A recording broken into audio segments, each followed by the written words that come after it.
Thank you for viewing today's webinar, 10 Tips to Prepare Your Channel for 2015.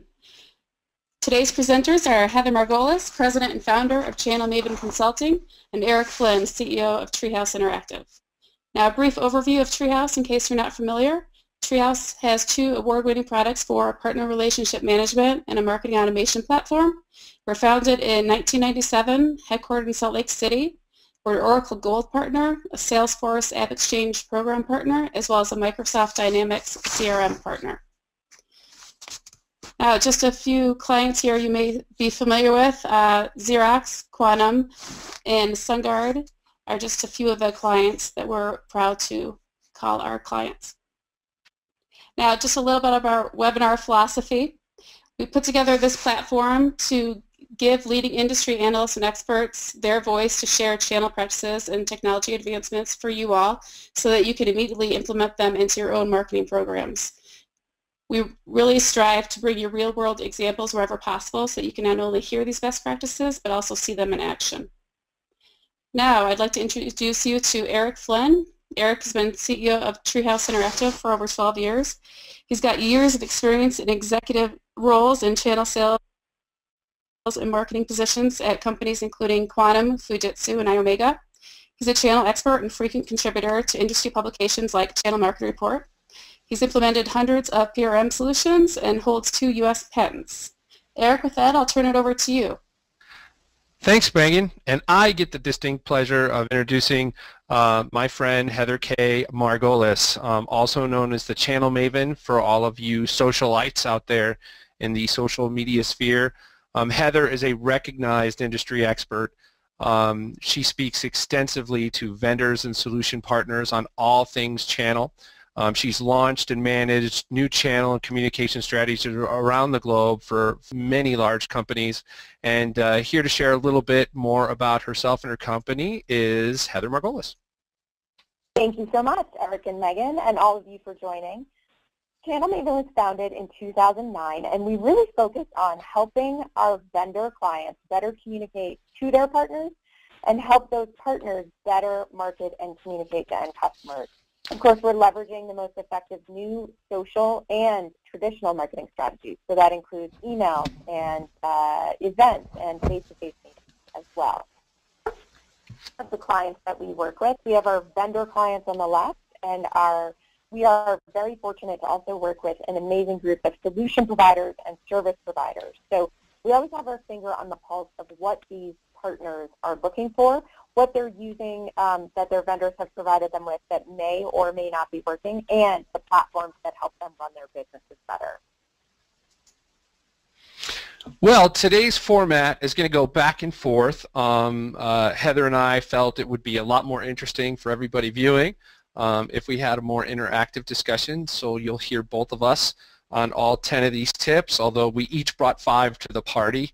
And I'm sure Heather will have no problem telling you that she likes her 5 a lot better. Just kidding. Just kidding.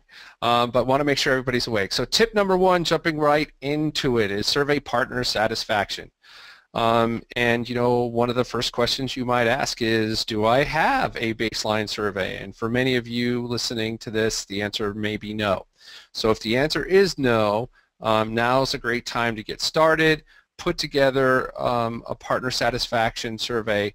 Understand, you know, what features and benefits your partners are appreciating, which ones they think could stand to use some improvements. If you did have a partner satisfaction survey from last year, now is a great time to test it again and understand where we did better, where we need to make some improvements, and make a plan to have a better program in 2015.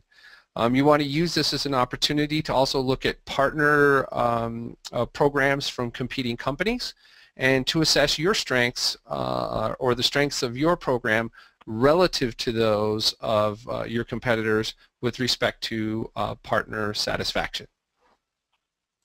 Excellent point. And one thing to think about, too, you also want to ask about communication preferences. So we hear over and over again that partners aren't opening the emails or they're not getting the information they need. Talk to the partners and see Is some of the content not relevant to them based upon their role?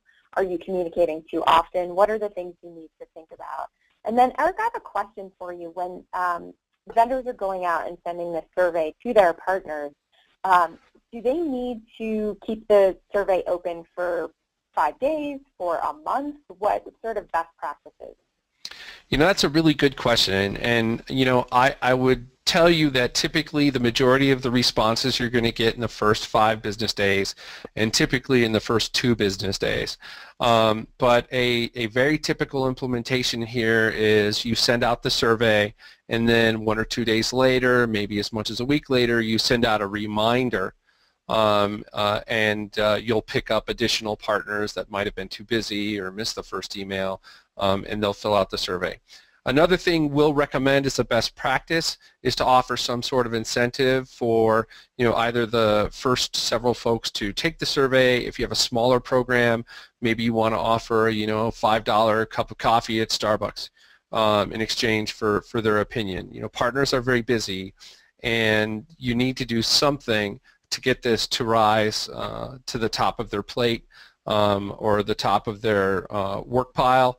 And you know, sometimes a small incentive, even if it's a chance to win an iPad or something like that, you know, all those will help you get more results. The survey purists out there will say, oh, but you might be tainting the surveys with those kinds of results, and you know, that's a fair point. But if you really want to get results, or a strong majority of partners to fill out your survey, you know, best to give them some kind of incentive. And you know, our experience is that partners have no trouble telling you those things that they may not be too happy with. You know, and on the other hand, sometimes they're not as good about telling you all the things that they do like. So having a survey like this are going to get you both answers. You know, again, send out a reminder, and I typically say anywhere from 5 days to 10 days is plenty. I don't think this is something that folks will leave out, you know, for a month. So typically 5 to 10 business days is the longest you'll see one of these run. Tip number 2, review competing programs and assess yours. And I know Heather agrees with me. This is a big deal. And you know, we talked about partner satisfaction, and that's one thing. But then there's also looking at all the programs across the board, all the program features across the board. So, you know, what are the features and benefits of your program? And you need to look at it from the partner's perspective as well as your perspective, and look at those, put them on, you know, could be a simple Excel spreadsheet, and then take your competitors and rank their programs along those same metrics, and then compare. You know, now, where are you strong? Where are you weak?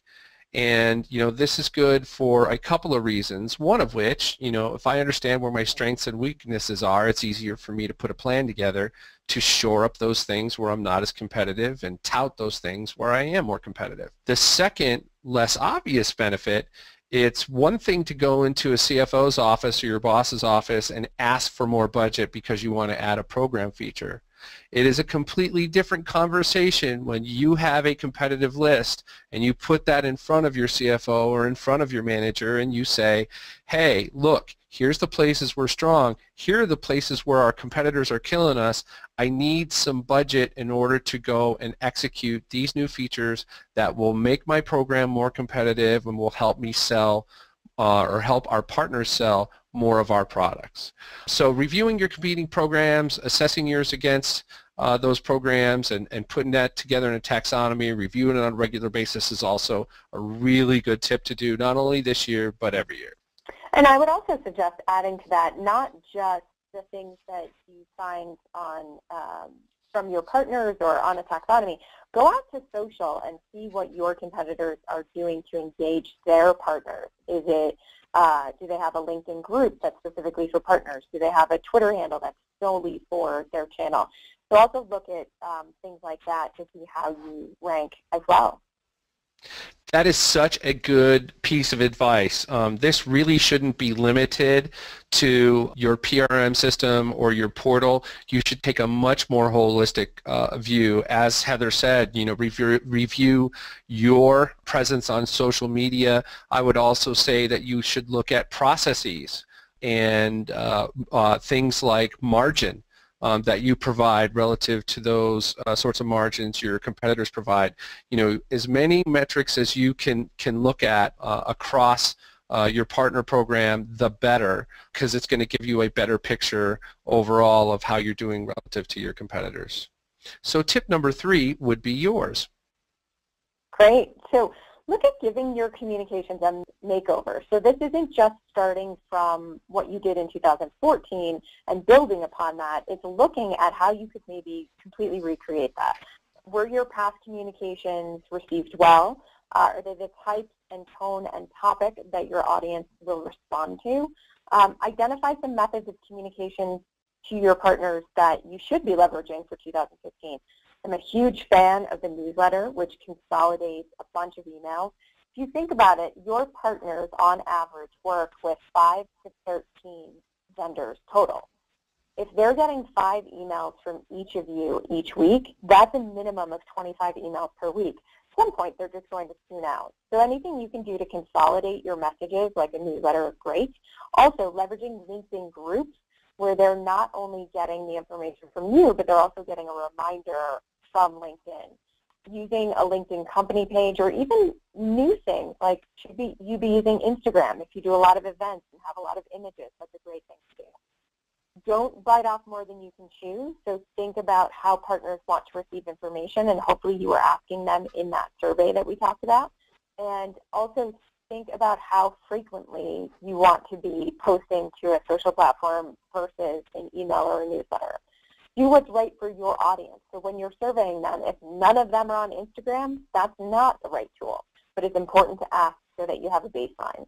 Boy, I really like this recommendation, and for a couple of reasons. I have clients ask me all the time, how do I increase partner engagement? How can I get more partners to more actively engage with us? And using your communications channels is a great way to do that. It can be, you know, as simple as sharing successes, and this is something I don't think companies in general do enough of. Taking one partner who's experienced success and sharing how they slayed the dragon with the rest of the partners in the program. Understanding what the customer's issue was, how they solved it better than anyone else using a certain technology or product is a huge benefit for other partners, and something many of them would want to come and learn more about. The other thing I like about this is communicating program features. We see a lot of folks who invest in great tools. Let's say that you've added automated on-demand co-branded collateral to your partner portal, to your PRM offering. Telling partners one time in one newsletter is not going to get the job done in making sure they understand it's there. And Heather, as you point out, you know, leveraging social channels to let folks know that's there. Taking an opportunity on the partner portal homepage, in addition to a newsletter, looking at different methods of communication and then repeating that those new features are there are so important to make sure those partners know those resources are available to them, and that you've made them available to the partners so that they can increase their success with you is really important. Yes, definitely great points. Thank you. So in tip 4, we talk about socializing your partners. So this turns the communications piece around a little bit. You want to first attract potential new partners and your current partners. So in your social descriptions, that means your channel, Twitter handles description, or a LinkedIn group that you might have, use some keywords that partners might be searching for. So channel partners or cloud solutions. And then find and follow all of your partners, especially on Twitter, but preferably Twitter and LinkedIn at a minimum.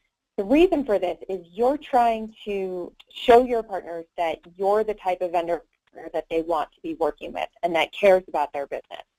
Once you've done that, keep track of what your partners are posting. Retweet them on occasion, mention them on occasion.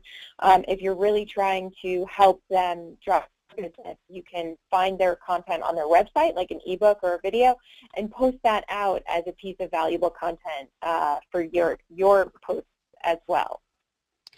Heather, I have a question here. You know, a lot of our clients struggle with where to start in social media. They struggle with, you know, which social media outlets are best for them.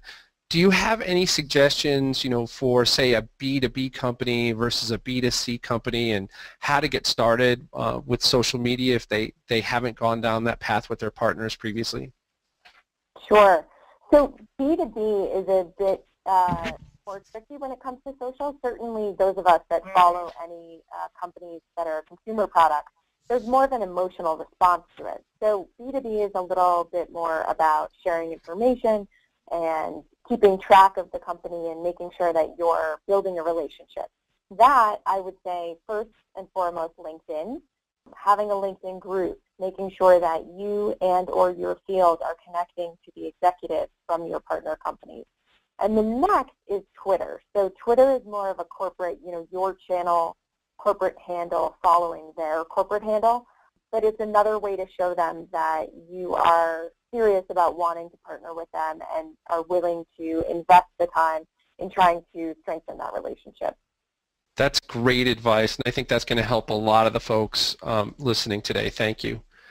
Moving into tip number 5, which is mine, again, is more in the area of housekeeping for 2015, moving into 2015, and sort of one of those things that you should do every year, not just this year. And the first tip here is probably the number one most important, and that is refreshing partner content. Many of us don't think twice about having a communication plan, having a PR plan, but have you thought about what your partner content plan is for the year? How are you going to keep the content in your portal and in your partner newsletters fresh and relevant? And we gave 2 examples, earlier in one of Heather's tips, but you need to be thinking about that every week, every month, every quarter. That is the number one way to keep partners engaged with you. And it is one of the first things we'll look at if engagement is dropping off. So make sure your partner content is fresh. Make sure you keep it updated on a regular basis. And use that home page. Look at all the nice space you have here on the home page.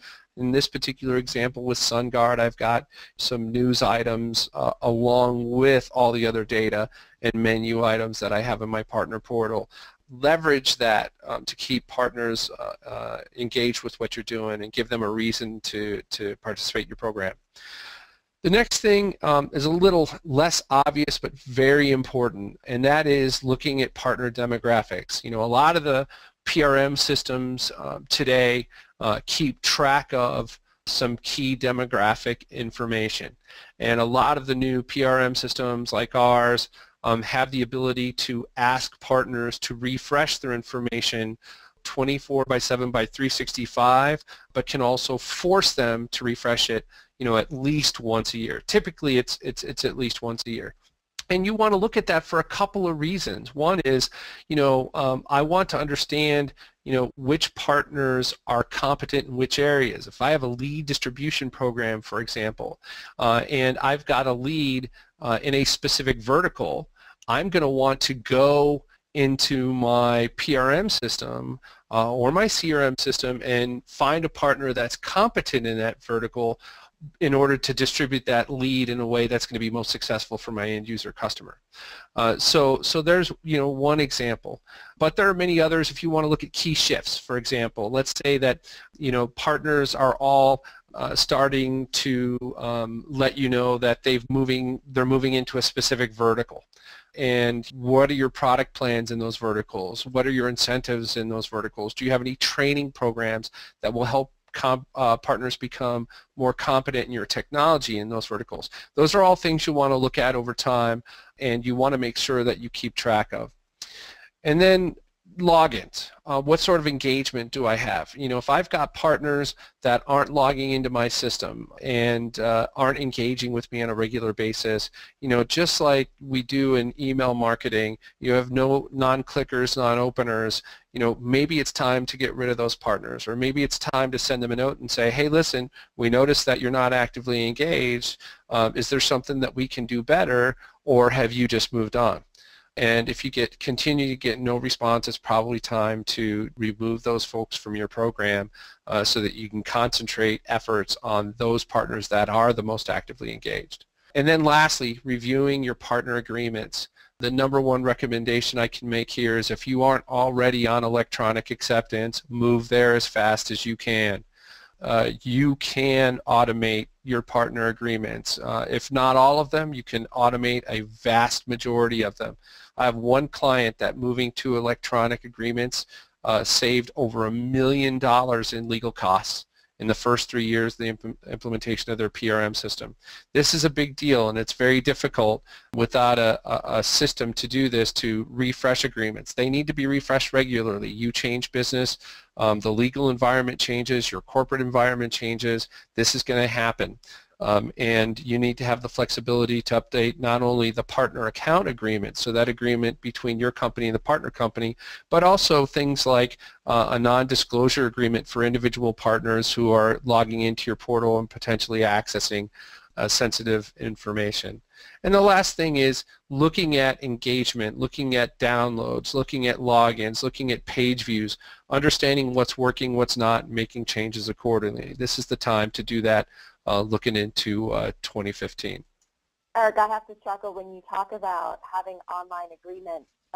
When I was at Equalogic, we did not. We had, everything was paper, and the paper was everywhere. And talk about losing an agreement, or somebody putting it on their desk and not being able to find it. And of course, being in Boulder, Colorado, I need to also think about the environmental concerns. Having everything online, you're saving a ton of paper as well. And then to your point about making sure, people are logging in, that platform is only a part of the solution. There needs to be interesting stuff on the PRM system as well for partners to be checking out. So really good points on that as well. So tip number 6, clean up your bounces and unsubscribes. And this goes really hand in hand with what Eric was just talking about. So making sure that those people that have bounced, go see if you can find new contact information. Maybe they're at a new company that you want to recruit as a new partner. And if they've unsubscribed, find out why. Were they being communicated to too often? Was the content not relevant to them? Sometimes it takes picking up the phone and saying, hey, how are things? Happy New Year. We want to see why you unsubscribed, and if maybe we can get you to resubscribe. We have a new system, or we're not going to be communicating to you as often. But making sure that you can sort of get in front of those partners that in the past have not received your communication for one reason or another. I really like this point. I think this is all that sort of housekeeping you need to do, and a lot of people stop at, oh, I'm going to clean up my bounces and unsubscribes, and they view it as a list exercise. But the concept of taking it a step further and finding out why, that's where the real value is. Of course there's value in having a clean database, but understanding why people unsubscribed or why they bounced and taking action to correct it is what gives you a better program moving forward. So I really like that tip. And then moving into number 7, getting on with that housekeeping item, we just referred to, reviewing your partner goals seems like an obvious one. Trying to understand which partners hit their targets last year, which ones didn't, why, those would seem very obvious. But I will tell you, as a PRM vendor to a lot of large companies, there are a lot of companies out there that can't answer these questions. There are a lot of companies out there that don't set targets for their partners, and it's really a shame because I think they miss an opportunity to help the partner grow their business and to better understand their own business. If you're a channel sales VP or a channel account manager or business development executive, you're going to have a target internally. And you may have input in it, sometimes you don't, but sharing the load and being able to distribute that burden across your partners and being able to measure on a regular basis is what will allow you to be most successful. And it's also going to allow your partner to be more successful, because if you see partners who are killing it, you can take that information and share it with the partners that aren't. If you see partners that aren't killing it or didn't kill it last year in this example, you can sit down with them to understand why and look at the differences and make sure you replicate success and minimize failure. And so setting revenue goals is only half of this equation. I think you also need to set success factor goals. In doing this review and understanding which partners are killing it, you're likely going to see patterns in terms of training, in terms of outbound program participation, in terms of customer satisfaction. And you will see those patterns develop across your customers and be able then to share those goals or make those goals in your program moving forward.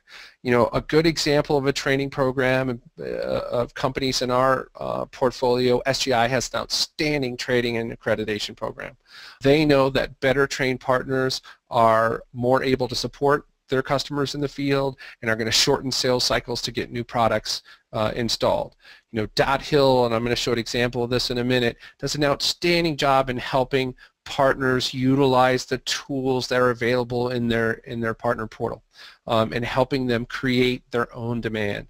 And National Instruments has probably the most sophisticated directory partner marketplace of any company we know, and one of the great features of that is they measure customer satisfaction. End users have the ability to rate the partner they used and describe what their experience was like so that other end users can benefit. That motivates the partner to want to give the best service possible, and you know, it allows end users to pick the partner that, you know, has the highest rating. So these are all, I think, important. You know, look at the revenue side of the equation, but also don't forget those things that are critical success factors and make those part of the objectives moving into 2015. And the thing I love about that, Eric, is you're creating a habit. So those success factors are really reinforcing, you know, if they do a training, that's not just something they have for the next 6 months or the next revenue cycle. That's something they have for the next 3 to 5 years. So it's really helping them build their business going forward. I agree. So in tip number 8, making your field your megaphone. A lot of us are in channel marketing or channel programs or channel development. You're communicating one-to-many. Your field, your partner account managers or channel account managers or field marketing managers are really the people who have a relationship with your partners. They're texting, they're picking up the phone and calling them directly. So re-engage your field and ensure that they know that you know which partners they're talking to and which they haven't in a while and what might be going on there. Ensure that they know your goals for 2015 and understand how it's going to make their lives easier or better or more profitable. Of course, you always have to sort of show the benefit there. It's not just, hey, these are my goals and these are the things I'm trying to accomplish. But if your partners follow these programs, they're going to make more money, thereby you're going to make more money. And then, of course, train the team to use social to better engage their partners. So they should be connecting with every single one of their partners on LinkedIn. And if they have a Twitter account, doing the same. And they can always leverage some of your messaging if they don't know what to post out. But it's important that you build an alliance with your field and ensure that you're supporting them and they're helping to support you as well.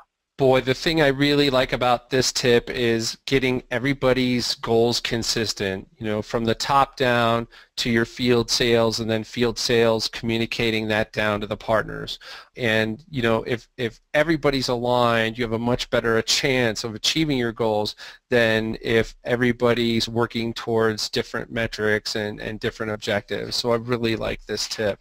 And we talk about programs and marketing, and you inevitably end up in the area of MDF or marketing development funds. And I'm using the term MDF here, but I could easily be talking about co-op as well. And the first thing I would recommend here is to assess whether you can determine the effectiveness of your MDF spend, right? Do you have a system that measures POS? Are you looking at individual partners and saying, by the way, all the data I'm showing here, I should have said this earlier, is bogus. So while the company names or people names may be somewhat correct in certain cases, none of this data is real. Look at your system, and whether you measure on POS or closed opportunities, did those MDF programs move the needle in your POS? Did they move the needle if you work in, you know, closed opportunities in a CRM like Salesforce? Did they move the needle in terms of new opportunities, new funnel, closed funnel, and actual revenue? And then those partners that actively engaged in MDF activities, how did they do relative to their plan? Right? And then based on that data, you need to decide whether there's ways you can modify your MDF to get better results this year. To give you an example, I used SGI in an earlier example.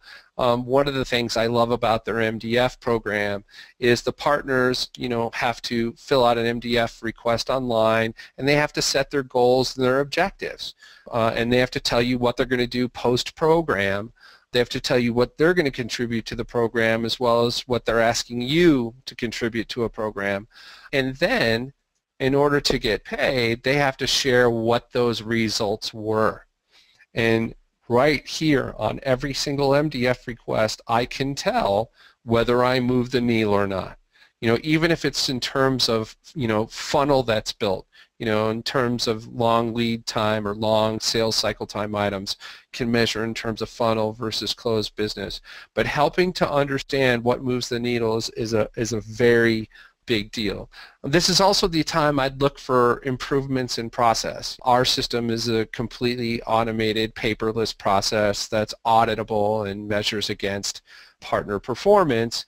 A lot of folks do this via a spreadsheet. One way or the other isn't right or wrong, but if there are things you can do to improve your process, to streamline it, to make it more scalable, those are things you should look at on an annual basis. And then finally, help in executing. It's one thing to put together programs and MDF money. It's another thing to help your partners find ways to execute against it. And one of the customers I have that I think do an outstanding job helping their partners execute programs is Dot Hill. And here you'll see they offer automated, outbound, co-branded email and nurturing campaigns. And this top level here says an event campaign information, and this next one down, and there's 3 or 4 underneath you're not seeing, it says appointment setting campaign. And they have pre-canned campaigns where the partner can come in, upload a logo, upload an email list, and generate an appointment setting campaign. So using Dot Hill's products, and they'll insert the partner logo here. There's a call to action that automatically notifies the partner of a new lead. But they're offering a concierge level service to ensure partner success. And if you talk to any of the analysts, particularly those at Serious Decisions, they'll share with you this concierge level service is sort of the wave of the future in helping partners execute moving forward. Very cool on the MDF. And one thing to think about, millions of dollars of MDF goes unspent. So also making sure that what's in there is something that partners not only want to use, but know how to use. So the help executing is huge. Yeah, that really speaks to the need for that concierge level service, the assistance and execution. Right on. Good statistic. Great. And last but not least, tip 10, rethinking your metrics. When you talk about revenue or making sure that partners are using different programs, you also want to think about other metrics that might make that middle tier of partners successful. Maybe they tell a different story. Are there metrics that can show that they're growth partners? They might not be your top producers yet, but they're doing marketing activities. They're using some of that MDF. They're engaging with your field. They are opening your newsletters and opening anything that you're sending to them, as well as following you on social. So look at metrics around engagement, not just ROI, which is return on investment, which is tied much more closely to revenue. So something to rethink as you go into 2015 with fresh eyes. Are there other ways that your partners can be successful as a channel partner with your program? That's great, and I really like the idea of measuring partners in a way outside of purely financial success. We talked earlier about those critical non-revenue related success factors like training, like taking advantage of MDF and other programs that can help partners create their own demand. So I think that's a great tip in terms of rethinking metrics. So we've come to the end of our webinar, so we've got this summary slide. And Heather, I was thinking, how about I take the first 5 and you take the last 5, and just real quickly, we'll summarize what we went over today. Great. First, we talked about surveying partner satisfaction and reviewing competing programs and assessing yours. So, you know, in terms of bullets 1 and 2, making sure we look at satisfaction with the features and benefits of your program, but also then looking at the features and benefits themselves and including things like process and social and mapping those against the companies you compete against to see how your program compares to that of your competitors. We talked about giving your communications a makeover. We talked a lot about making sure communications were relevant and that we asked partners about ways we can engage with them, how often, what channels, and making sure that that content was fresh and relevant. We talked about socializing your partners, and today I learned about making sure we follow our partners just as much as we want them to follow us, making sure we get out and retweet and take advantage of the other social media opportunities that exist. And then we looked at refreshing partner data, content, reviewing agreements, making sure that we have the most up-to-date demographics, firmographics, again, refreshing the, making sure we have fresh and relevant content to engage partners. Great. And then we talked about cleaning up your bounces and unsubscribes from your communication. So figuring out why partners didn't receive them and how you could potentially change things going forward. We talked about reviewing partner goals from last year and setting new ones. So which partners hit their goals, which didn't, what were their revenue goals, were they attainable, and then most importantly, what are those success factors that also lead to habits that will drive success in the future. Making your field a megaphone, you want to ensure that they understand your goals and that you know which partners they're talking to and why not. They might not be talking to other partners. Reviewing MDF and spending program effectiveness, so making sure that you have the types of things that partners want to leverage and, more importantly, are able to leverage. And then finally, rethinking your metrics. So what really shows success? Yes, of course, revenue, but are there other metrics that you should be tuned into for 2015 that will also help your partners drive more business through their end customers? Well, we sure hope you enjoyed today's webinar. I want to thank Heather Margolis for joining us today. Thank you so much, Heather. If you want to find out more about Channel Maven Consulting, the website is there. Certainly, it wouldn't be Heather if we didn't have those social handles available. And you have not one but two, at Channel Maven and at Heather Margolis. And certainly LinkedIn profile and other key information. If you'd like to know more about Treehouse Interactive, our PRM platform, or anything else Treehouse, our website is there. We're at TreehouseEye. On Twitter, you can see our LinkedIn profile and our other key details. But thanks again, everybody, for joining us for today's webinar. We hope you found it informative, and thanks again, Heather, for joining me today. Thanks for having me.